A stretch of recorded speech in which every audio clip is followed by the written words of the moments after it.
आला हजरत फरमाते हैं, वाह क्या मर्तबा ए गौस है वाला तेरा, वाह क्या मर्तबा ए गौस है वाला तेरा, ऊंचे ऊंचों के सरों से कदम आला तेरा, ऊंचे ऊंचों के सरों से कदम आला तेरा। और सर भला क्या कोई जाने के है कैसा तेरा, सर भला क्या कोई जाने के है कैसा तेरा। औलिया मलते हैं आंखें वो है तलवा तेरा, औलिया मलते हैं आंखें वो है तलवा तेरा। और क्यों ना कासिम हो कि तू इब्ने अबिल कासिम है, क्यों ना कासिम हो कि तू इब्ने अबिल कासिम है, क्यों ना कादिर हो कि मुख्तार है बाबा तेरा, क्यों ना कादिर हो कि मुख्तार है बाबा तेरा। और सारे सारे सारे अख्ताबे जहां करते हैं काबे का तवाफ, सारे अख्ताबे जहां करते हैं काबे का तवाफ। काबा करता है तवाफे दरे वाला तेरा, काबा करता है तवाफे दरे वाला तेरा। और फख्र आका में रजा एक और नज़्म रफी, फख्र आका में रजा एक और नज़्म रफी। चल लिखा लाए सना खानों में चेहरा तेरा, चल लिखा लाए सना खानों में चेहरा तेरा। आप देखें कि गौसे पाक है कौन, तो देखें अगर आप गौसे पाक को देखेंगे तो गौसे पाक ये बाप की जानिब से हसनी सैयद है और माँ की जानिब से भी हुसैनी सैयद है। क्या मतलब? इसका मतलब ये है कि अगर आप बाप की जानिब से देखेंगे तो गौसे पाक 10वीं पुश्त में जाके हजरत इमाम हसन से मिल जाते हैं। किससे मिल जाते हैं? हजरत इमाम हसन से मिल जाते हैं। और अगर वालिदा की जानिब से देखें तो ये 5वीं पुश्त में जाके हजरत इमाम अली रजा से जाके मिल जाते हैं। और 6ठी पुश्त में जाके हजरत इमाम मूसा कासिम से मिल जाते हैं। और 7वीं पुश्त में जाके हजरत इमाम जाफर सादिक से मिल जाते हैं। और 8वीं पुश्त में जाके हजरत इमाम बाकिर से मिल जाते हैं। और 9वीं पुश्त में जाके हजरत इमाम ज़ैनुल आबिदीन से मिल जाते हैं। और 10वीं पुश्त में जाके हजरत इमाम हुसैन से मिल जाते हैं। किससे मिल जाते हैं? हजरत इमाम हुसैन से मिल जाते हैं। यानी इसका मतलब ये हुआ कि हुजूर गौसे आजम जो है ये नजीबुत तरफैन है, यानी बाप की जानिब से भी सैयद है, माँ की जानिब से भी सैयद है। इसी की तर्जुमानी करते हुए बरेली की सरजमी से आला हजरत फरमाते हैं, आला हजरत फरमाते हैं, तू हुसैनी तू हसनी क्यों ना मुहियुद्दीन हो, तू हुसैनी तू हसनी क्यों ना मुहियुद्दीन हो। ए खिज़्र मजमे बहरैन है चश्मा तेरा, ए खिज़्र मजमे बहरैन है चश्मा जिंदाबाद। बहुत अच्छा भाई मुफ्ती साहब। ए खिज़्र मजमे बहरैन है चश्मा तेरा।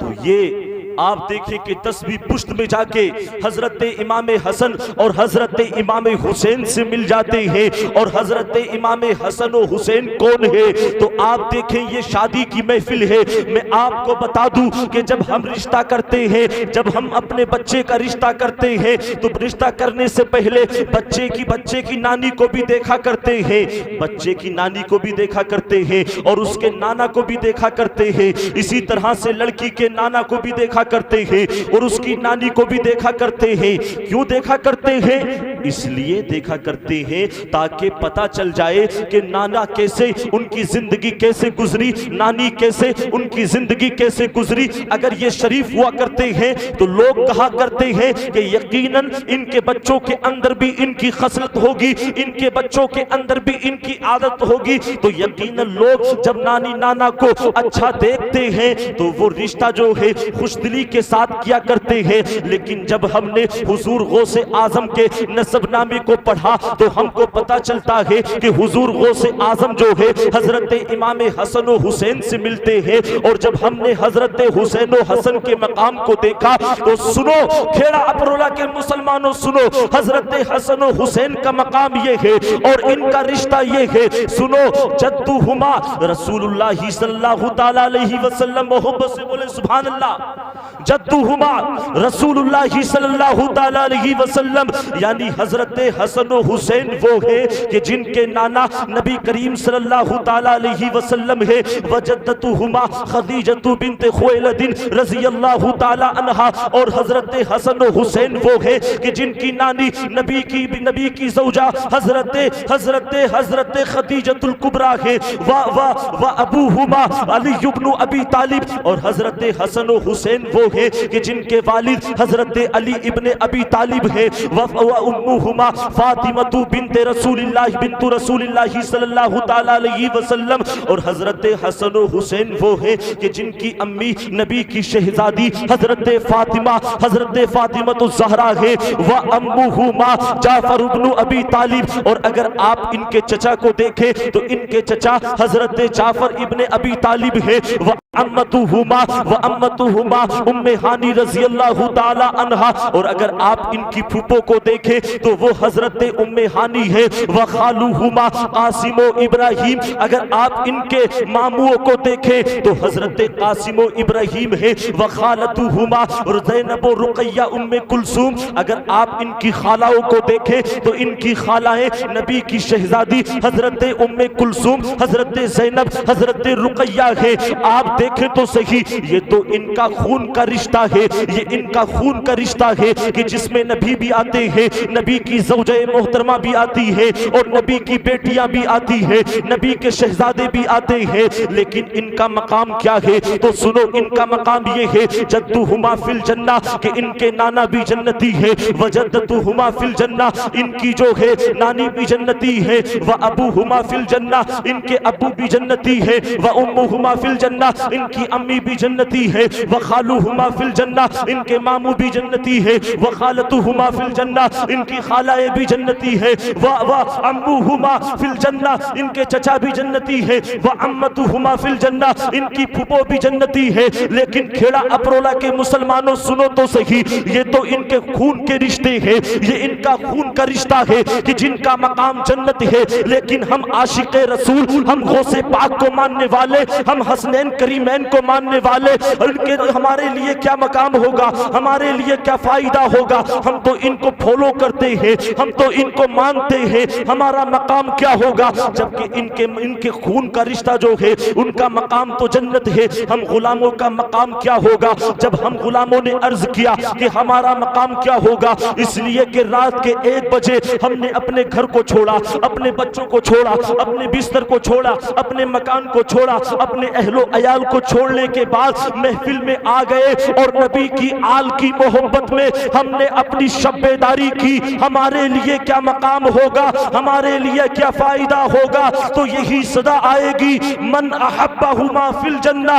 ए लोगों सुनो सुनो, कि जिसने नबी की आल से मोहब्बत की उसका मकाम ये कि जब नबी के घराने वाले जन्नत में जा रहे होंगे, पीछे पीछे उनके गुलाम भी जन्नत में जा रहे होंगे। तो तकबीर, नारे रिसालत, मसलके आला हजरत, फैज़ाने आला हजरत। हर एक फातिमा जहरा के लाल अच्छे हैं, जो उनके बेटे हैं सबके ख्याल अच्छे हैं। वो जिसने इश्क़े मोहम्मद में चोट खाई है, अगरचे काले हैं लेकिन बिलाल अच्छे हैं। क्यों अच्छे हैं? कि तुम्हारे दिल में नबी का ख्याल है कि नहीं, जहाँ का ये सबसे उम्दा सवाल है कि नहीं। और सुना है मेला लगा है हसीन चेहरों का, चले तो देखे नबी का बिलाल है को नहीं, चले तो देखें नबी का बिलाल है कि नहीं। तो ये नबी यानी ये आले रसूल हैं, सरकार सल्लल्लाहु ताला अलैहि वसल्लम के नवासे, ये सब के सब जन्नती हैं और इनके मानने वाले भी जन्नत में जाएंगे इंशाअल्लाह। आप देखें तो बात ये चल रही थी कि गौसे आजम की सीरत से मुताल्लिक, तो हमने पहले तो उनके नसबनामे को देखा। अब आप गौसे आजम के मकाम को देखें कि गौसे आजम का जिक्र आज हम ही नहीं कि हम ये सोचें कि खेड़ा अपरोला की सरजमी पे हम गौसे आजम का जिक्र कर रहे हैं, ऐसा नहीं है। बल्कि आपकी विलादत से 350 से 400 साल पहले से आपका जिक्र हो रहा है, आपका जिक्र हो रहा है। एक बुजुर्ग जिनका नाम हजरत हसन बसरी है। क्या नाम है? हजरत हसन बसरी है। हजरत हसन बसरी एक मर्तबा फरमाते हैं कि बगदाद की सरजमी पे नबी करीम सल्लल्लाहु ताला अलैहि वसल्लम की आल से एक शख्स दुनिया में तशरीफ लाएगा और नाम उसका अब्दुल कादिर होगा, और वो बगदाद की जामा मस्जिद के मिंबर पे बैठ के फरमाएगा कि मेरा ये कदम अल्लाह के तमाम वलियों की गर्दन पर है और अल्लाह के तमाम वली उसके फरमा बरदार और उसके मुती होंगे। आप गौर तो करो, ये तो हजरत हसन बसरी है। और एक और बुजुर्ग जिनका नाम हजरत हसन अस्करी है। क्या नाम है? हजरत हसन अस्करी। हजरत हसन अस्करी इन्होंने एक मुसल्ला, एक रिवायत के अंदर आता है कि इन्होंने अपनी जिंदगी की आखिरी नमाज पढ़ी और आखिरी नमाज पढ़ने के बाद अपने मुसल्ले को समेटा और समेटने के बाद अपने मुसल्ले को अपने बेटे को या अपने एक खादिम को दिया और देने के बाद अपने बेटे या खादिम से कहा, ए मेरे बेटे इस मुसल्ले को अपने पास रखना और अपने पास रखना यहाँ तक कि जब तू दुनिया से जाने लगे और जब तेरे इंतकाल का वक्त आए तो तू जो है इस मुसल्ले को उस शख्स को देना कि जिस पर तू दुनिया में सबसे ज्यादा भरोसा करता है, जिस पर तू दुनिया में सबसे ज्यादा एतिमाद करता है, जो कि सबसे ज्यादा जो है भरोसेमंद हो, उसको देना और उसको वसीयत कर देना कि जब दुनिया से उसके जाने का वक्त आए तो वो मुसल्ला उसको दे कि जिसको वो सबसे ज्यादा मोतबर समझता है, और उसको वसीयत कर देना कि जब उसके दुनिया से जाने का वक्त आए तो वो मुसल्ला उसको दे कि जिसको वो सबसे ज्यादा मोतबर समझता है। बेटे ने या खादिम ने अर्ज की, बताओ तो सही कि हुजूर ये मुसल्ला जाना कहाँ है, आखिर ये मुसल्ला मुंतकिल होके जाएगा किसके पास? तो हजरत हसन अस्करी फरमाते हैं, सुनो 5वीं सदी ईस्वी के अंदर जो है एक नबी का शहजादा अब्दुल कादिर बगदाद की सरजमी पे जल्ब अफरोज होगा। ये मुसल्ला उनको जाना है और उनको मेरा सलाम कह देना, उनको मेरा सलाम कह देना। ए मुसलमानों सुनो, आज हम गौसे पाक का जिक्र करने वाले हम ही नहीं है, बल्कि हमसे पहले भी गौसे पाक का जिक्र होता हुआ चला आ रहा है, और क्यों ना होता चला आए। आप देखें तो इस पे ये कहर के चंद मुखालिफ तेरे चाहते हैं कि घटा दे, कहीं पाया तेरा अक्ल होती तो खुदा से लड़ाई ना लेते, ये घटाएं उसे मंजूर बढ़ाना तेरा। वरफाना लका जिक्र का है, साया तुझ पर बोल बाला है तेरा, जिक्र है ऊंचा तेरा, मिट गए मिटते हैं मिट जाएंगे आधा तेरे, न मिटा है न मिटेगा कभी चर्चा तेरा।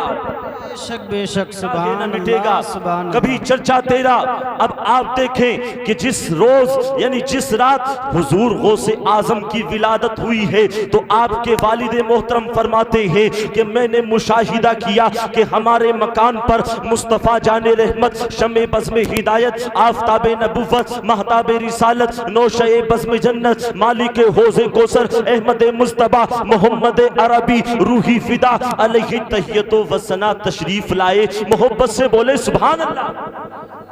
नबी करीम सल्लल्लाहु ताला अलैहि वसल्लम तशरीफ लाए और आपके साथ सहाबा इकराम की जमात है, आपके साथ बुजुर्गान दीन है। और आप देखें तो सही हजरत गौसे पाक के वालिद फरमाते हैं कि मुझे इन अल्फाज में बशारत दी, या अबा सालेह आताकल्लाहु इब्नन हुआ वलीही व महबूबी व महबूबुल्लाहि ताला व सयकूनु लहू शानुन फिल औलियाई वल अक्ताब का शानी फिल अंबियाई व रुसुल। मोहब्बत से बोले सुभान अल्लाह। यानी गौसे आजम के वालिद फरमाते हैं कि मैंने मुशाहिदा किया कि हमारे मकान पे सरकार सल्लल्लाहु ताला अलैहि वसल्लम तशरीफ लाए हैं और सरकार के साथ सहाबा इकराम भी हैं।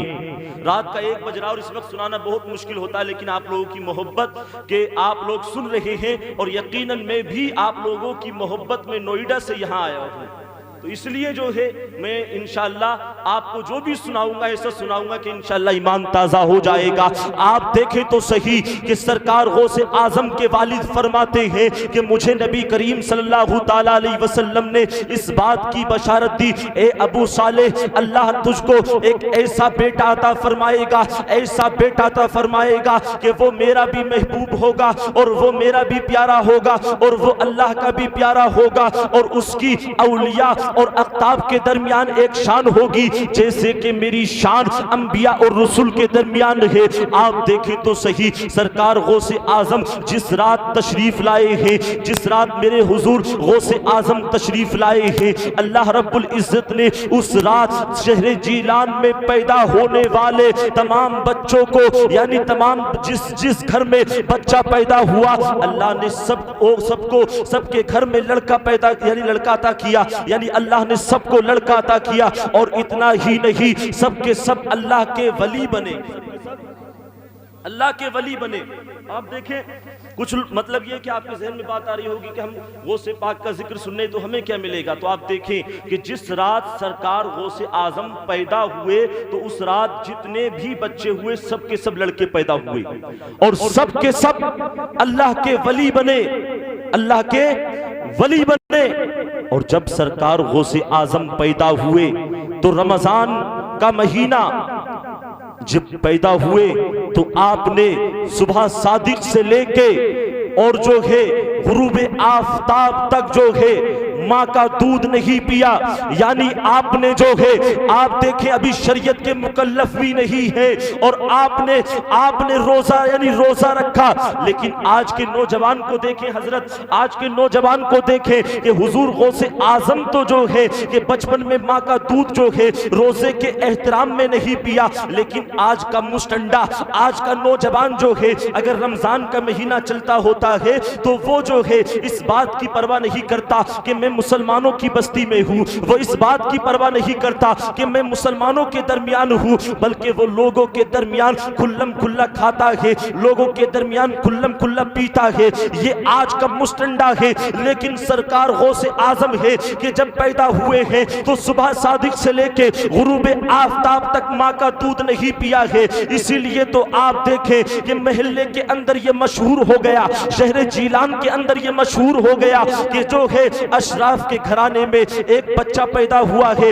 ऐसा बच्चा पैदा हुआ है कि पैदा होते ही जो है उसने माँ का दूध नहीं पिया है, पैदा होते ही उसने रोजा रखा है, पैदा होते ही उसने जो है रोजा रखा है। यहाँ तक कि एक मर्तबा ऐसा हुआ कि लोगों के ऊपर चांद मुश्तबा हो गया। जब लोगों के ऊपर चांद मुश्तबा हुआ, यानी चांद जो है, यानी लोगों को इस बात का शक हुआ कि चांद हुआ या नहीं हुआ, यानी रमजानुल मुबारक का चांद हुआ या नहीं हुआ। तो लोग हुजूर गौसे आजम के घर पे आए और आने के बाद आपकी वालिदा से अर्ज किया कि बताओ तो सही, क्या अब्दुल कादिर ने आज दूध पिया है या नहीं पिया है। तो आपकी वालिदा ने फरमाया कि आज अब्दुल कादिर ने दूध नहीं पिया है। यानी इसका मतलब ये है कि लोग जो है, लोगों ने समझ लिया कि आज जो है जब अब्दुल कादिर ने अपनी माँ का दूध नहीं पिया है तो इसका मतलब ये है कि आज रमजानुल मुबारक की एक तारीख है। यहाँ तक कि जब जो है कुछ दिन गुजरे तो ये बात क्लियर हो गई कि जिस रोज जो है सरकार गौसे आजम ने अपनी वालिदा का दूध छोड़ा था, उसी दिन रमजानुल मुबारक की पहली तारीख थी, उसी दिन रमजानुल मुबारक की पहली तारीख थी। आप देखें ये हुजूर गौसे आजम हैं और इनसे पूछा मता अलिमता अन्नका वलियुल्लाह, यानी आपको कब मालूम हुआ कि आप अल्लाह के वली हैं। तो आप फरमाते हैं जिस वक्त मेरी उम्र 12 बरस थी, 12 बरस थी, मैं मदरसे के लिए जाया करता था तो मैं देखता था कि मेरे साथ जो है फरिश्तों की जमात चला करती थी। और जब मैं मदरसे में पहुंच जाया करता था तो मैं सुनने वाले की आवाज ये सुना करता था कि मैं सुनने वाले को सुना करता था कि हट जाओ, अल्लाह के वली को बैठने दो, अल्लाह के वली को जगह दो। ये हुजूर गौसे आजम है कि जिन्हें बचपन ही से मालूम है कि ये अल्लाह के वली है। इसके बावजूद आप देखें तो सही, इन्होंने इल्मे दीन हासिल किया, इन्होंने इल्मे दीन को जो है हासिल किया। और आप खुद बयान फरमाते हैं कि बचपन का दौर है। कौन सा दौर है? बचपन का दौर है और हज का महीना चल रहा है और हज का दिन है। और इस दौरान जो है मैं जंगल की तरफ निकला और एक बैल के पीछे चलने लगा। जैसे ही मैं बैल के पीछे चलने लगा तो बैल ने पीछे मुड़ के कहा माली हादा खुलिकता, यानी ए अब्दुल कादिर तू इसलिए पैदा किया गया, यानी ए अब्दुल कादिर तू खेलने के लिए पैदा नहीं किया गया। जब आपने इतना सुना तो आप अपने घर को वापस हुए और वापस होने के बाद आप अपनी छत के ऊपर आए और छत के ऊपर आने के बाद आप फरमाते हैं फरअयतुन्नास वाक़िफ़ीन बि अरफ़ात, फरमाते हैं क्या देखता हूँ अपनी छत से, क्या देखता हूँ, क्या देखता हूँ कि मैं देखता हूँ कि मैंने अरफात के मैदान के लोगों को अपनी छत से खड़े होकर देख लिया। ये कौन फरमा रहे हैं? ये हुजूर गौसे आजम फरमा रहे हैं। और उसके बाद अपनी वालिदा की बारगाह में जाते हैं और जाने के बाद अपनी वालिदा से जिक्र करते हैं, ए मेरी वालिदा मुझे इजाजत दो और मुझे अल्लाह की राह में वक्फ कर दो, इसलिए कि मैं औलिया अल्लाह की बारगाह में हाजिर होना चाहता हूँ और मैं इल्म दीन हासिल करना चाहता हूँ, मैं सालिहीन की ज़ियारत करना चाहता हूँ। आपकी वालिदा ने कहा कि वजह क्या हुई? तो आपने बताया कि वो जो बैल का वाकया हुआ कि मैं बैल के पीछे चल रहा था, बैल ने कहा कि अब्दुल कादिर तुम इसलिए पैदा नहीं हुए, तुम इसलिए पैदा नहीं हुए। जब आपने अपनी वालिदा को ये वाकया जिक्र किया तो आपकी वालिदा ने आपको इजाजत दी और वो 80 दीनार जो कि आपको आपकी विरासत यानी आपकी वालिद की विरासत में आपको मिले, तो आपकी वालिदा ने वो 80 दीनार आपको पेश किए। जब आपको पेश किए तो आपने उसमें से 40 दीनार अपने पास रख लिए और 40 दीनार अपने भाई सैयद अहमद के लिए छोड़ दिए और उसके बाद जो है ये शहर जीलान को छोड़कर जो है चलने लगे हैं। जब शहर जीलान को छोड़ के चलने लगे हैं तो आपकी वालिदा ने कहा था कि मेरे बेटे ये हमारी आखिरी मुलाकात है, अब मैं तेरा चेहरा जो है कयामत के दिन देखूंगी, कयामत के दिन देखूंगी। आज हम भी हैं अपने बच्चों के लाडो प्यार की खातिर अपने बच्चों को अपने सीने से जुदा नहीं करते, लेकिन मेरे हुजूर गौसे आजम है कि अपनी वालिदा को जुदा अपनी वालिदा से जुदा हो रहे हैं और आपकी वालिदा कह रही है कि मेरे बेटे हम आखिरत में जो है अब मैं तेरे चेहरे को देखूंगी। अगर आज का कोई इंसान होता तो अपने बेटे को वापस कर लेता और इल्म दीन हासिल करने से उसको रोक लेता, लेकिन ये सरकार गौसे आजम की वालिदा है कि जिन्होंने अपने बेटे को राह खुदा में वक्फ कर दिया। और जब सरकार गौसे आजम जो है बगदाद की सरजमी पे पहुंचे हैं तो आप फरमाते हैं कि मैंने 1 साल नहीं बल्कि 33 साल इल्म दीन हासिल किया। कितने दिन? 33 साल इल्म दीन हासिल किया। 33 साल एक माना रखता है, लेकिन जब आपने 33 साल इल्म दीन हासिल किया तो अब आपके इल्म का शोहरा बगदाद के हर गली कूचे में होने लगा, हर जगह आपका जिक्र होता, यहां तक के बगदाद के बड़े बड़े फकीह और बड़े बड़े जो है मुफ्तियाने इकराम न जाने कितने कितने सवालात और मुश्किल मुश्किल सवालात लिखकर जो है ये आपकी बारगाह में हाजिर हुए। और हाजिर होने के बाद आपकी बारगाह में जब हाजिर हुए हैं, हाजिर होने के बाद आपकी बारगाह में बैठ गए और बैठने के बाद बड़े बड़े मुफ्ती और बड़े बड़े मसाइल लेके आए और बड़े बड़े जो है सवाल लेके आए। जब आपकी बारगाह में आए और आने के बाद आपकी बारगाह में बैठ गए, जब आपकी बारगाह में बैठे तो हुजूर गौसे आजम के सीने से एक नूर की किरण जाहिर हुई। जब नूर की किरण जाहिर हुई तो जितने फुकाहा बैठे हुए थे ये उनके सीनों पे पड़ी। जब ये नूर की किरण उनके सीनों पे पड़ी है तो आप देखें जितने सवालात और जितने जो है वो सवालात जो है ये महफूज करके अपने सीने के अंदर लाए थे, सब के सब इनके सीनों से सल्ब हो गए। सीने से सल्ब हुए, सबने चीख मारी।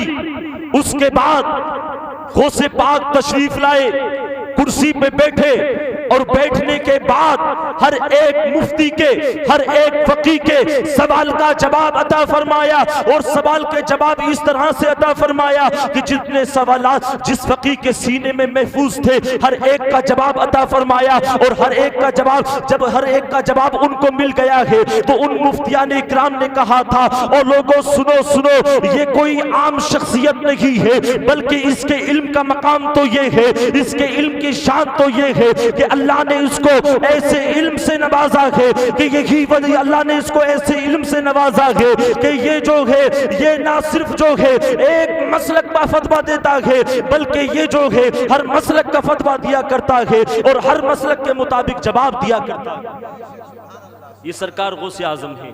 अब आप देखें जब आपके इल्म का सब में शोरा हुआ, जब शोरा हुआ तो अब एक बिलादे अजम से एक सवाल आपकी बारगाह में तवज्जो है एक सवाल आपकी बारगाह में आया। वो सवाल क्या था कि एक शख्स ने कसम खाई। क्या कसम खाई है? हजरत कारी मेहरुद्दीन साहब किबला, हजरत इमाम साहब किबला, मौलाना शहजान साहब किबला। तो एक बिलाद अजम से एक मसला आया और उस शख्स ने कसम खाई कि मैं अल्लाह की ऐसी इबादत करूंगा कि जिस वक्त वो अल्लाह की इबादत मैं कर रहा हूंगा वो जमीन पर कोई भी वो इबादत नहीं कर रहा होगा। अगर मैं ऐसी, वो कहता कि अगर वो ऐसी इबादत ना करे तो उसकी बीवी को तलाक, ये उसने कहा। अब ये मसला बड़े बड़े उस वक्त के उलमा इकराम के पास गया, बड़े बड़े मुफ्तियों के पास गया, लेकिन सब सवाल का जवाब देने से आजिज हो गए। यही सवाल जब हुजूर गौसे आजम की बारगाह में आया तो हुजूर गौसे आजम ने फरमाया इसका सवाल आसान है, इसका सवाल आसान है। लोगों ने कहा बताओ तो सही इसका जवाब क्या है, इस सवाल का जवाब क्या है? तो आप फरमाते हैं इस शख्स को मक्का शरीफ ले जाया जाए और हरम में जो है तवाफ की जगह जो है उसको खाली करा लिया जाए और खाली कराने के बाद इसको तवाफ कराया जाए, इसलिए कि तवाफ भी ये अल्लाह की इबादत है। तो जब ये खाने काबा को लोगों से खाली कर दिया जाएगा और उस वक्त ये तने तनहा ये तवाफ करेगा तो ये ऐसी इबादत होगी कि उस वक्त जो है रूए जमीन पर कोई भी ऐसी इबादत जो है नहीं कर रहा होगा। जब ये ऐसी इबादत करेगा तो सुनो, जब ये ऐसी इबादत करेगा तो इसकी कसम भी पूरी हो जाएगी और इसकी बीवी को तलाक भी नहीं होगी। ये गौसे आज़म तो हो क्यों ना हो कि आपके अगर खानदान को देखें तो आपके दादा भी अल्लाह के वली, आपके नाना भी अल्लाह के वली, आपकी फूफो भी अल्लाह के वली, आपके चचा भी अल्लाह के वली, आपके शहजादे भी अल्लाह के वली, आपके वालिदैन भी अल्लाह के वली, बल्कि आपके नाना हजरत अब्दुल्ला सोमई से मुतालिक आप सुने तो सही। हजरत अब्दुल्ला सोमई नाम क्या है? हजरत अब्दुल्ला सोमई, हजरत अब्दुल्ला सोमई के ताल्लुक से आता है कि ये ऐसे अल्लाह के बरगुज़ीदा बंदे हैं कि जब ये हाथ उठा देते हैं तो अल्लाह इनकी दुआ को कबूल फरमाता है। ये ऐसे अल्लाह के बरगुज़ीदा बंदे हैं कि जब ये किसी से नाराज हो जाया करते हैं तो अल्लाह उससे बदला लिया करता है। ये ऐसे अल्लाह के बरगुज़ीदा बंदे हैं जब ये किसी से खुश हुआ करते हैं तो अल्लाह उसको इनाम व इकराम से नवाजा करता है। आप देखें तो सही, हजरत अबू अब्दुल्ला कस्बीनी फरमाते हैं कि एक मर्तबा हमारे अहबाब का एक काफिला समरकंद की तरफ निकला और जब समरकंद की तरफ निकला तो ये काफिला तिजारत की गर्ज से निकला। जब ये सहरा में काफिला पहुंचा तो सहरा में डाकुओं ने इस काफिले पे हमला कर दिया। जब काफिले पे हमला हुआ, अब देखे मुसीबत में इन्होंने हजरत अब्दुल्ला सोमई को पुकारा।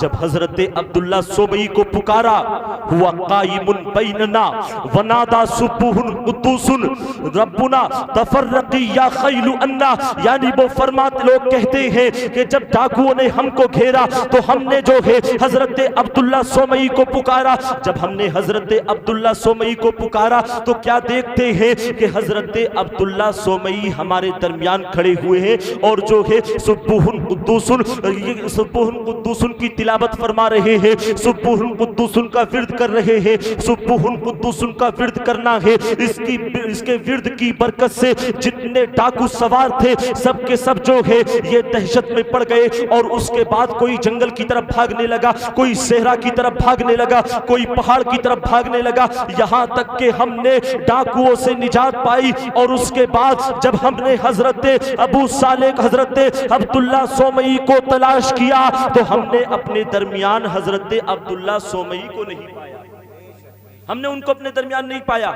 जब हमारा काफिला वापस हुआ वहां से, जब वापस हुआ उसके बाद हमने शहर जीलान में इस बात का जिक्र किया, यानी इस काफिले वाला जिक्र किया तो लोगों ने बताया वल्लाही मा गाब शैख, अल्लाह की कसम जिस वक्त का आप वाकया जिक्र कर रहे हो कि हजरत अब्दुल्ला सोमई ने तुम्हारी मदद फरमाई है तो उस वक्त की बात तो हम तुमको बताएं, अल्लाह की कसम वो कहीं नहीं गए बल्कि वो तो हमारे दरमियान थे, बल्कि वो तो हमारे दरमियान मौजूद थे। एक तरफ तो जो है काफिले वाले कहते हैं कि हजरत अब्दुल्ला सोमई ने हमारी मदद फरमाई। दूसरी तरफ बस्ती वाले कहते हैं कि हजरत अब्दुल्ला सोमई हमारे दरमियान है। इसका मतलब क्या है? तो इसका मतलब ये है कि जब अल्लाह के वली ये रूहानियत को पहुंच जाते हैं और विलायत के आला मनसब पर पहुंच जाते हैं तो अल्लाह उनको ऐसा कमाल अता फरमाता है, ऐसा कमाल अता फरमाता है कि वो एक ही वक्त में मुख्तलिफ जगहों में जो है तसर्रुफ फरमाते हैं। क्या मतलब? यानी अभी इस बात को नहीं समझे तो सुनो, आप इसको एक मिसाल के जरिए समझे। यानी अल्लाह के वली का तसर्रुफ एक मिसाल के जरिए समझे। एक अल्लाह के वली है, यानी मैंने जो जिक्र किया कि अल्लाह के वली जब रूहानियत के आला मंजिल पर फाइज हो जाते हैं तो वो एक ही वक्त में मुख्तलिफ जगहों पे तसर्रुफ फरमाते हैं। इसका मतलब ये कि आप देखिए कि अल्लाह के वली हैं, नाम क्या है? नाम उनका जो है हजरत शाह मखदूम मीना है। क्या नाम है? शाह मखदूम मीना। बहुत जल्द अपनी बात को खत्म कर रहा हूं, आप हजरात ये मत सोचो कि बस बहुत लंबी बात चली गई। बस ये आप देखें कि नाम क्या उनका? हजरत शाह मखदूम मीना। ये अल्लाह के वली हैं और ये एक दिन दरख्त के नीचे बैठ के कलाम मुक़द्दस की तिलावत कर रहे हैं, कलाम मुक़द्दस को पढ़ रहे हैं, कलाम मुक़द्दस को पढ़ रहे हैं। तभी एक दहरिया आपकी बारगाह में हाजिर होता है और हाजिर होने के बाद अर्ज करता है, ए हजरत शाह मखदूम मीना, तुम मुसलमानों का अकीदा ये है कि तुम्हारे प्रोफेट मोहम्मद सल्लल्लाहु ताला अलैहि वसल्लम मरने के बाद कब्र के अंदर आते हैं, कब्र में आते हैं। और नबी तो आते ही हैं, आते नहीं आते? जब कब्र के अंदर तीसरा सवाल होता, मा कुंता तक़ूलु फी हक़्क़ि हाज़िर रजुल, कि तू दुनिया में इनके बारे में क्या कहता था? तो उस वक्त नबी की कब्र में जलवागरी होती है, मेरे नबी कब्र में तशरीफ लाते हैं। तो उस दहरिये ने सवाल किया, ए मुसलमानों, तुम्हारा अकीदा ये है कि तुम्हारे प्रोफेट मोहम्मद सल्लल्लाहु ताला अलैहि वसल्लम मरने के बाद लोगों की कब्र में आते हैं, जरा बताओ तो सही, अगर एक ही वक्त में कई लोगों का इंतकाल हो जाए और मुख्तलिफ जगह पे लोगों का इंतकाल हो जाए तो क्या गौसे पाक सबकी कब्र में तशरीफ, क्या नबी करीम सल्लल्लाहु ताला अलैहि वसल्लम सबकी कब्र में तशरीफ ला सकते हैं? यानी वो कहना ये चाहता है कि ए जो है ए हजरत शाह मखदूम मीना, एक इंसान का इंतकाल हिंदुस्तान के अंदर हुआ, एक इंसान का इंतकाल पाकिस्तान के अंदर हुआ, एक इंसान का इंतकाल अफगानिस्तान के अंदर हुआ, एक इंसान का इंतकाल जर्मन के अंदर हुआ, एक इंसान का इंतकाल जो है जापान के अंदर हुआ, एक इंसान का इंतकाल चीन में हुआ, एक इंसान का इंतकाल लीबिया में हुआ, एक इंसान का इंतकाल अमेरिका के अंदर हुआ, एक इंसान का इंतकाल जो है दुनिया के किसी शहर में हुआ। तो बताओ तो सही कि अगर जो है इन सब का इंतकाल जो है मुख्तलिफ शहरों में हो जाए और एक ही वक्त में हो जाए, मुख्तलिफ मुल्कों में हो जाए, एक ही वक्त में हो जाए, तो क्या नबी सबकी कब्र में तशरीफ ला सकते हैं?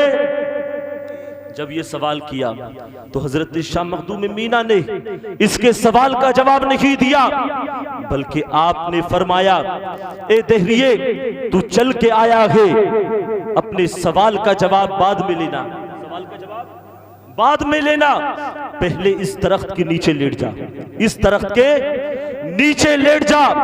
अब देखें वो दरख्त यानी जिसके नीचे हजरत शाह मखदूम मीना कलाम मुक़द्दस की तिलावत कर रहे हैं, आपके फरमान के मुताबिक वो दहरिया उस दरख्त के नीचे लेटा है।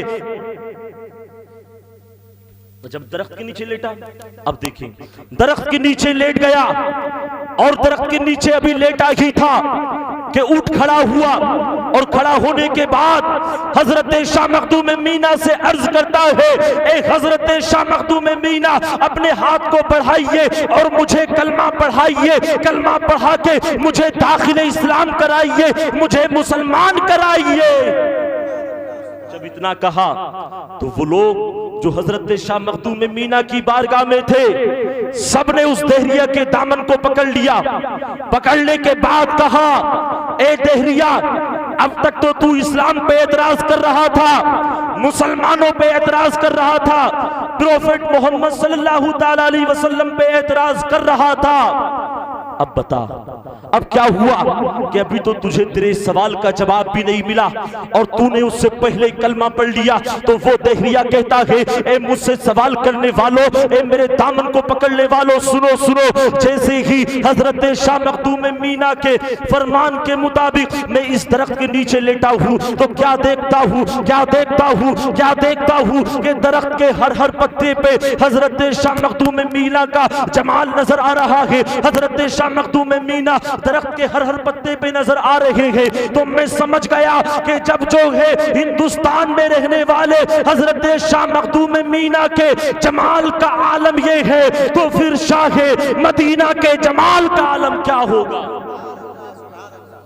समझ रहे हैं आप, जब हिंदुस्तान में रहने वाले शाह मखदूम मीना के जमाल का आलम ये है, तो फिर नबी का यानी शाह मदीना के जमाल का आलम क्या होगा। जब नबी के गुलामों के गुलाम हजरत शाह मखदूम मीना दरख्त के हर हर पत्ते पे नजर आ सकते हैं, तो फिर हमारे नबी का मकाम क्या होगा। यानी यकीनन हमारे नबी हर हर इंसान की कब्र में तशरीफ ला सकते हैं, लाते हैं। हमारे नबी हर एक की कब्र में तशरीफ लाते हैं। तो जब जो है नबी के गुलामों के गुलाम का मकाम ये है, तो फिर नबी के मकाम का आलम क्या होगा। जब उनके गदा भर देते हैं शाहाने जमाना की झोली, मोहताज का ये आलम है तो मुख्तार का आलम क्या होगा।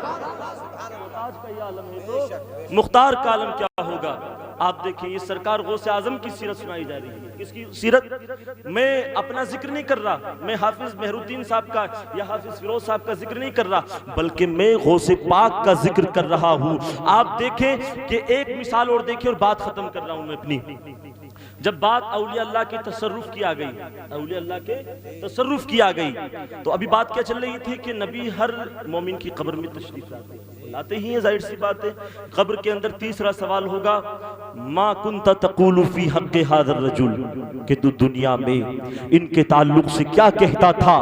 अब देखें, अगर कोई ये नबी का गुस्ताख होगा, अगर कोई नबी को मानने वाला ना होगा, तो वो कब्र के अंदर जब उससे सवाल होगा मा कुंता तक़ूलु फी हक़्क़ि हाज़ा रजुल, तो वो यही कहेगा, हा ला अदरी, मैं इनके बारे में कुछ नहीं जानता, मैं इनके बारे में कुछ नहीं जानता। लेकिन जब कब्र के अंदर एक आशिक़े मुस्तफ़ा कब्र के अंदर जाएगा और फरिश्ते जब जो है उससे तीसरा सवाल करेंगे, मा कुंता तक़ूलु फी हक़्क़ि हाज़ा रजुल, एक कब्र में आने वाले इंसान तू इनके बारे में क्या कहता था, दुनिया में क्या कहता था। तो वो कहता हुआ यही नजर आएगा, इन्हें जाना इन्हें माना न रखा गैर से काम, इन्हें जाना इन्हें माना न रखा गैर से काम। लिल्लाहिल हम्द में दुनिया से मुसलमान गया, लिल्लाहिल हम्द में दुनिया से मुसलमान गया। तो ये अब देखें एक और मिसाल, वो मिसाल क्या है, औलिया अल्लाह के पावर, औलिया अल्लाह की तसर्रुफ। देखें ये मिसाल कुरान पाक से, इसका कोई इनकार नहीं कर सकता। समझ रहे हैं आप। 19वां पारा और सूरह नम्ल के अंदर है, हजरत सुलेमान का दरबार लगा हुआ है। हजरत सुलेमान अलैहिस्सलाम ने अपने दरबार में इरशाद फरमाया कि कौन है जो मेरे पास बिल्कीस के आने से पहले पहले उसका तख्त मेरे पास ला के रख दे।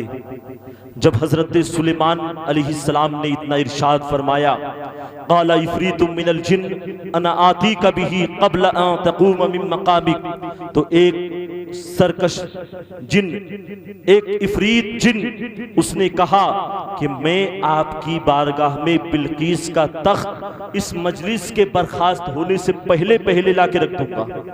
समझ रहे हैं आप, लाना कहां से, सवा से, कि बिल्कीस के आने से पहले पहले इस महफिल के बर्खास्त यानी आपकी जगह से उठने से पहले पहले, आपके अपनी निशस्त से उठने से पहले पहले आपकी बारगाह में बिल्कीस के तख्त को ला के रख दूंगा, बिल्कीस के तख्त को ला के रख दूंगा। हजरत सुलेमान अलैहिस्सलाम ने फरमाया इतने में तो ताखीर हो जाएगी। तभी एक अल्लाह के वली खड़े हुए, उनका जिक्र कुरान पाक में इस तरह से आता है, क़ाल लज़ी इंदहु इल्मुम मिनल किताब अना आतीका बिही क़ब्ल अन यरतद्दा इलैका तरफुक, एक इल्म वाला यानी एक किताब का इल्म वाला खड़ा हुआ और खड़ा होने के बाद अर्ज करता है, ए हजरत सुलेमान अलैहिस्सलाम, आपकी बारगाह में मैं बिल्कीस का तख्त जो है आपकी पलक झपकने से पहले पहले लाके हाजिर कर दूंगा, लाके आपकी बारगाह में हाजिर कर दूंगा।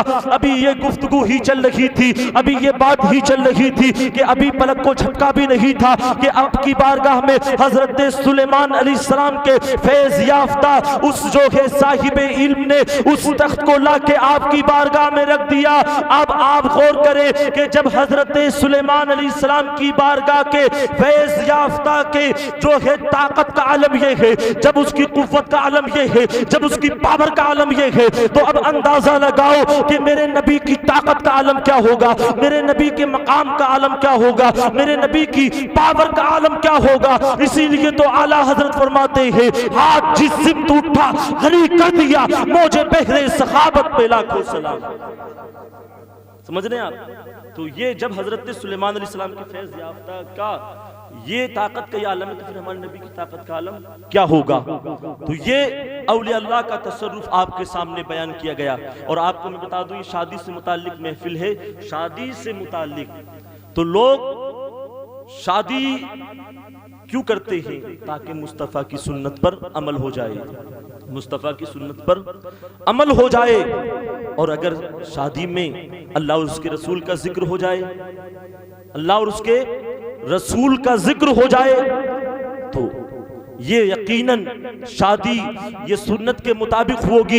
लेकिन जिस शादी के अंदर जो है अल्लाह और उसका रसूल का जिक्र ना किया जाए, बल्कि दुनियावी खुराफात उसके अंदर ऐड कर ली जाए, तो मैं आपको बताऊं ऐसी शादियों का हाल ये हुआ करता है, ऐसी शादियों का जो है नतीजा ये हुआ करता है कि चंद ही महीनों के अंदर तलाक की नौबत आ जाती है, घर वीरान हो जाते हैं, आपस में रिश्तेदारियां बिगड़ जाया करती है। लेकिन जो अपने रिश्ते को, जो अपनी शादी को अल्लाह के नाम से, अल्लाह के वलियों के नाम से, अल्लाह के रसूल के नाम से अपनी शादियों को किया करते हैं, तो उनकी नस्लें जब दुनिया में आया करती है, तो वही नस्लें जो है वो कभी इल्म दीन के फैज से जो है माला माल हुआ करती है, कभी वो जो है समाज की खिदमत किया करती है, वही नस्लें कभी जो है वो लोगों की भला हो बहबूद के लिए काम किया करते हैं। लेकिन जो लोग अपनी शादियां ताशे बाजे और डीजे और ढोल की जो है ये आवाज की जद में करते हैं, आवाज की जो है